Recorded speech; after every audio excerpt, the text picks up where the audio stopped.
रामबन से जल लइह शिवहर से कावर हो मन करे जरा जा चल बोल बम हो। रामबन से जल लइह शिवहर से कावर हो मन करे जरा जा चल बोल बम हो। आहब कद चंदन चल पिया बोल बम।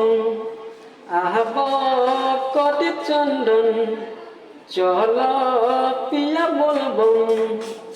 गेरुआ रंग के शर्ट पेन्हा लेला तू कावर रसता में भीड़ बाटे बढ़ी जाई पावर। गेरुआ रंग के शर्ट पेन्हा लेला तू कावर रसता में भीड़ बाटे बढ़ी जाई पावर। आहब कद चंदन चल पिया बोल बम। आहब कद चंदन चल पिया बोल बम। भौजी करतिया बोलबम जाए के तैयारी सैया जी न हमर मेहनत न बारी।